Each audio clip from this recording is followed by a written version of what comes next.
আসসালামু আলাইকুম ওয়া রাহমাতুল্লাহি ওয়া বারাকাতুহু। ইন্নাল হামদালিল্লাহ ওয়াস সালাতু ওয়াস সালামু আলা রাসূলিল্লাহ ওয়া আলা আলিহি ওয়া আসহাবিহি আজমাইন। যারা এই বছর হজের মধ্যে যাবেন এবং উমরায় যাবেন তাদেরকে স্বাগতম জানাচ্ছি। আপনারা যারা বড় হজে যাবেন আপনাদের একটা অনেক বড় টেনশনের বিষয়। আপনারা ফিল করেন এটা যদিও টেনশনের না, আপনারা টেনশন ফিল করেন কি নিয়ে যাবেন।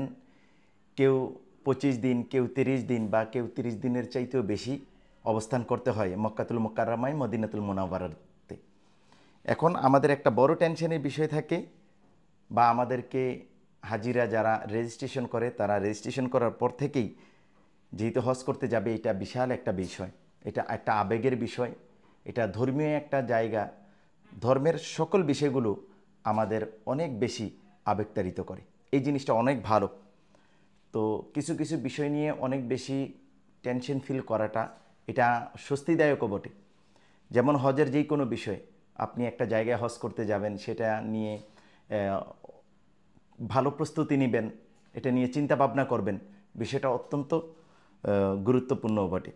তো এই জন্য আজকের যে ভিডিওটি, এই ভিডিওটি হতে যাচ্ছে খুব চমৎকার একটি ভিডিও, যেটার মাধ্যমে আপনি বুঝতে পারবেন যে আপনার কি কি নিয়ে যেতে হবে বাংলাদেশ থেকে। আমরা A to Z আপনাদেরকে বলবো, একেবারে সহজ করে বলবো, যার চাইতে বেশি সহজ করে বলা যায় না এমন সহজ করে বলবো ইনশাআল্লাহ। সর্বপ্রথম বলে নেই, আপনি যখন বাংলাদেশ থেকে হজ করার জন্য যাবেন, 15 দিন হোক, 20 দিন হোক, 25 দিন, 30 দিন, যত দিনের জন্য আপনি যাবেন, আপনি তো জানেন আপনি যায় কতদিন থাকবেন, কারণ মুআল্লিমরা অলরেডি আপনাদেরকে জানিয়ে দিয়েছে আপনাদের কয় তারিখ ফ্লাইট এবং কয় তারিখে আসবেন, এগুলো আপনারা সকলে জানেন। জানার পরে সর্বপ্রথম এটা মনে রাখবেন যে ধরে নেওয়া যাক আমরা 30 দিনের জন্য যাচ্ছি, স্বাভাবিক প্যাকেজগুলো 30 দিনের বেশিরভাগ হয়ে থাকে। তো আমরা যদি 30 দিনের জন্য যদি মক্কাতুল মুকাররমায় যাই, মদিনাতুল মুনাওয়ারায় যদি যাই, তাহলে আমাদের কি কি নিতে হবে? প্রথম বিষয়টা হচ্ছে আপনি এক জায়গায় 30 দিনের জন্য যদি স্থানান্তরিত হন, আপনি যদি কোথাও বেড়াতে যান, আপনি কি কি নেবেন? আপনার এই ধরনের একটা প্রস্তুতি সর্বপ্রথম থাকবে যে আপনি সৌদি আরবে যাচ্ছেন 30 দিনের জন্য। তো 30 দিনে গেলে আপনার কি কি লাগবে, আপনার পোশাক আশাক কী কী লাগবে, আপনার ব্রাশ লাগবে, আপনার নেল কাটা লাগবে, আপনার যা যা প্রয়োজন এটা প্রথমেই মাইন্ডে নিয়ে নেবেন যে 30 দিনে যদি আমি কোথাও বেড়াতে যাই তাহলে আমার কি কি 30 দিনে লাগবে, কি কি আমি অনুভব করব। এটা হচ্ছে প্রথম প্রস্তুতি। এরপরে আমি ধাপে ধাপে বলতেছি, ওগুলো আপনি বুঝে নেবেন। তাহলে প্রথম আমরা এটা মাথায় সেট করে নিলাম যে আমরা মদিনাতুল মুনাওয়ারায় মক্কাতুল মুকাররমায় হজ করতে যাব 30 দিনের। 30 দিনে আমার সামান কি হবে, আমি কয়টা পাঞ্জাবি নিব, কয়টা টি শার্ট নিব, বা কয়টা মহিলা যারা তারা কয়টা বোরকা নিবে, কয়টা সালোয়ার কামিজ নিবে, বা যারা যেই পোশাকগুলো পরিধান করে কোন কোন পোশাকগুলো ওখানে নিবে, কয়টা পরিমাণ নিবে, 30 দিনে তার কয়টা লাগবে, এগুলো হচ্ছে একান্তই আপনাদের বিষয়। তারপরে আমরা বলে দিই, কিন্তু সবচাইতে গুরুত্বপূর্ণ মহিলার জন্য হচ্ছে যে বোরকা, যেটা এহরামের ওখানে কাজে দিবে তাদের জন্য। পুরুষের জন্য তো একটা এহরাম অবশ্যই লাগবে। আপনারা যারা হজ করতে যাবেন, একেবারে প্রথম ধাপে চলে আসি, হজ করতে গেলে 2টা এহরাম অবশ্যই নেবেন, এহরামের 2টা সেট। এই যে দেখতে পাচ্ছেন আমার এখানে এহরামের এখানে নিচের পার্ট আর ওপরের পার্ট মিলে এক সেট। এভাবে যারা হজ করতে যাবেন তারা 2 সেট নেবেন, এটা সবচাইতে ভালো হয়। আর চেষ্টা করবেন টাওয়ালেরটা নেওয়ার জন্য, যেটা টাওয়াল, আপনারা দেখতে পাচ্ছেন এটা টাওয়ালের, এই টাওয়ালেরটা নেওয়ার চেষ্টা করবেন। এছাড়াও বাজারে যেগুলো আছে সেগুলো থেকে আপনি যেইটা কমফোর্টেবল ফিল করেন ওইটা আপনি নেবেন, এতে করে কোনো সমস্যা নেই। তাহলে আমরা প্রথমত 2 সেট, পুরুষ যারা তারা আমরা 2 সেট অবশ্যই কিনিব, এহরামের কাপড় নিব 2 সেট। আর মহিলা যারা তারা এহরামের তো তাদের কাপড় নাই, তারা যেটা পরে বোরকা 2 সেট বোরকা নিয়ে নেবে। আচ্ছা, 2 নাম্বার পাঞ্জাবি পায়জামা। যদিও আমরা বলে দিই যে 2 সেট, অর্থাৎ আপনি 30 দিনের মধ্যে আপনার কয় সেট পাঞ্জাবি পায়জামা লাগবে। ওখানে ধোয়ার ব্যবস্থা আছে, প্রত্যেক হোটেলে ধোয়ার ব্যবস্থা আছে, লন্ড্রির ব্যবস্থা আছে, এতে করে কোনো সমস্যা নেই। সুতরাং আপনি 30 দিনের অথবা আপনার প্যাকেজ যত দিনের তত দিনের জন্য যতগুলো পাঞ্জাবি পায়জামা, টি শার্ট, হ্যাঁ, লুঙ্গি পরলে লুঙ্গি, অথবা আপনি স্বাভাবিকভাবে যা যা পরিধান করেন কোনোটাই ওখানে সমস্যা নেই, ঠিক আছে। ধর্মীয় পোশাক আশাক হলেই হবে, বা ধর্মীয় যতটুকু সীমাবদ্ধতা রয়েছে অতটুকু, জায়েজ যতটুকু বলেছে অতটুকু হলেই হবে, আলহামদুলিল্লাহ। তারপরে চেষ্টা করবেন সর্বাবস্থায়, যেহেতু আমরা ইবাদতে যাব, সুন্নতি পোশাক, সুন্নতি চলাফেরা সব কিছু করার জন্য। 2 নম্বরে লুঙ্গি। লুঙ্গির কথা তো বললাম, আপনি যতটা এই কয়দিনে প্রয়োজন পড়ে ততটা আপনি লুঙ্গি নিয়ে যাবেন।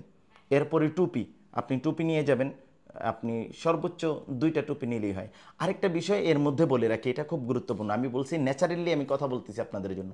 আপনারা যে যাবেন আবার আসার সময় আপনাদের অনেক মাল সামানা হবে, এই জন্য যত পোশাক বেশি নেবেন তখন মাল সামানায় সমস্যা হয়ে যাবে। যেমন একটু পরে আসবে স্যান্ডেল, আপনারা কমন স্যান্ডেল যেগুলো পরান, বাড়ির মধ্যে পরেন অথবা রাস্তাঘাটের মধ্যে পরেন, ওই ধরনের স্যান্ডেল নেবেন। হ্যাঁ, অনেকে বড় বড় জুতা নিয়ে যায়, ওগুলো আসার সময় আবার ফেলে আসতে হয় অথবা ওগুলো আনতে কষ্ট হয়ে যায়। তার মাল সামানা নিবে নাকি 2 জোড়া 3 জোড়া জুতা ঢুকাবে? ওখানে পদে পদে জুতা কিনতে পাওয়া যায়, এই 5 রিয়াল 10 রিয়াল করে স্যান্ডেল কিনতে পাওয়া যায়। সুতরাং আপনি 2 জোড়া জুতা নিলেই হবে। এক জোড়া স্যান্ডেল, আরেক জোড়া স্যান্ডেলের চাইতে একটু উপরে আপনি ভালো এক জোড়া জুতা নিলেই হবে, এর চেয়ে বেশি প্রয়োজন নেই। আর ওখানে একেবারে 5 রিয়াল 10 রিয়ালের মধ্যে জুতা পেয়ে যাবেন, ওগুলো যদি কখনো প্রয়োজন পড়ে ওখান থেকে কিনে নিতে পারবেন। তখন কি হবে, আপনি আসার সময় মাল সামানা বেশি আনতে পারবেন।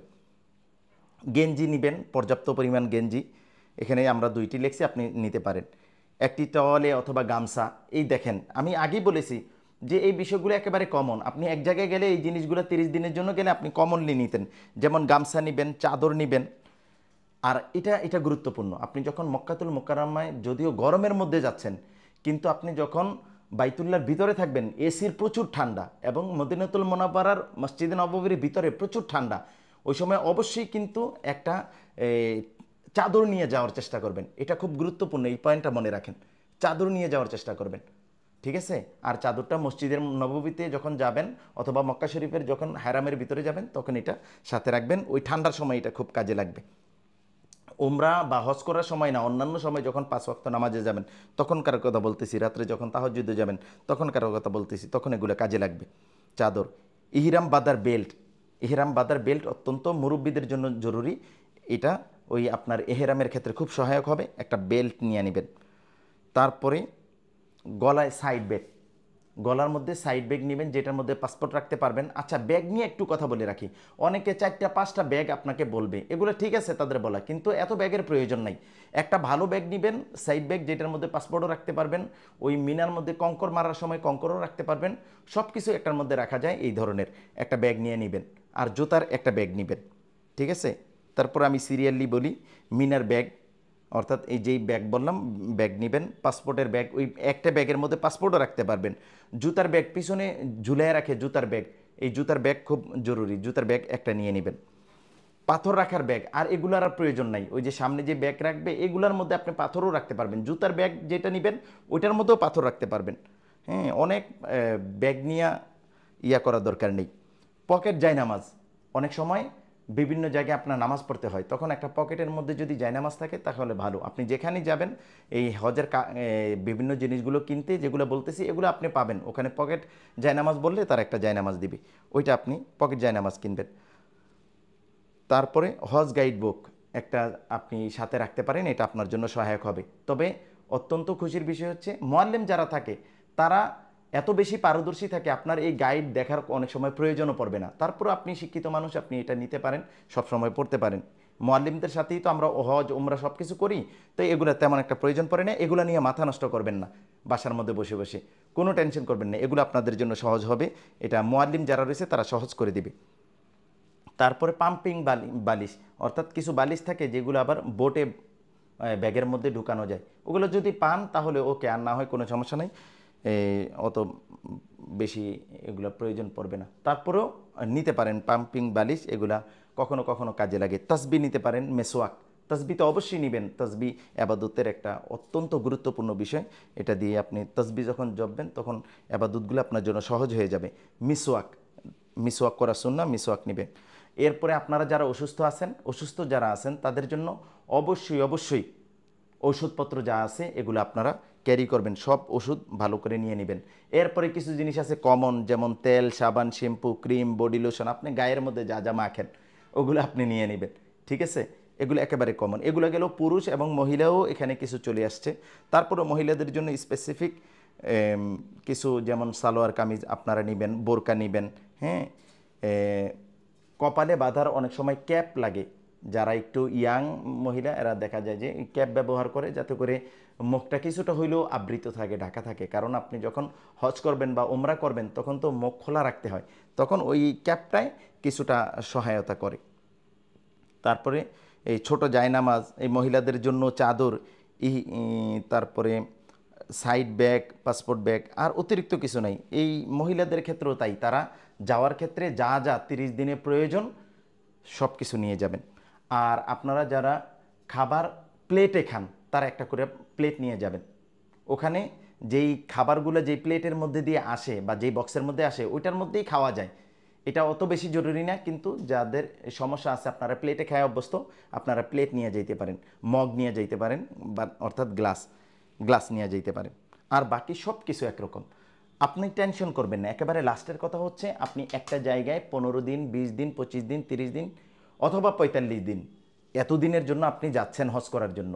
এটা একটা বিশাল সফর। এই সফরের মধ্যে কি কি লাগবে, এই বিষয়গুলোই লাগবে যেগুলাতে আমি এতক্ষণ বললাম, এবং আপনাদের সহজ করার জন্য বলি। আপনি এক জায়গায় সফর করতে গেলে আপনার যা যা প্রয়োজন আছে ওই প্রয়োজনীয় জিনিসগুলো আপনি নিয়ে যাবেন, যে 30 দিনে আমার এই জিনিসগুলো আমার অবশ্যই লাগবে। অনেকে শুকনা খাবার নেয়, আপনারা শুকনা খাবার নিয়ে যাবেন, এটা অত্যন্ত গুরুত্বপূর্ণ। হ্যাঁ, দেখা যায় যে আমাদের দেশের অনেক শুকনা বিস্কিট খাবার এগুলো আমাদের সাথে হাজিরা দেখি যে নিয়ে যায়, এগুলো ভালো হয়। অনেকে ভাত খেতে তাদের দেখা যায় যে আমাদের দেশে শুকনা মরিচ তারা খুব পছন্দ করে, দেখা যাচ্ছে যে তাদের মতো করে নিয়ে যায়। অনেকে চাইল ভাজা নিয়ে যায়। আমি একেবারে কমনলি ভিডিওটি করলাম আপনাদের জন্য, যাতে করে আপনাদের ভালো লাগে এবং আপনারা সহজে বুঝতে পারেন। এই বিষয়গুলো আপনারা খেয়াল রাখবেন, এটা হাজিদের জন্য অত্যন্ত গুরুত্বপূর্ণ। প্রত্যেকে ভালো থাকেন, সুস্থ থাকেন। আসসালামু আলাইকুম ওয়া রাহমাতুল্লাহি ওয়া বারাকাতুহু।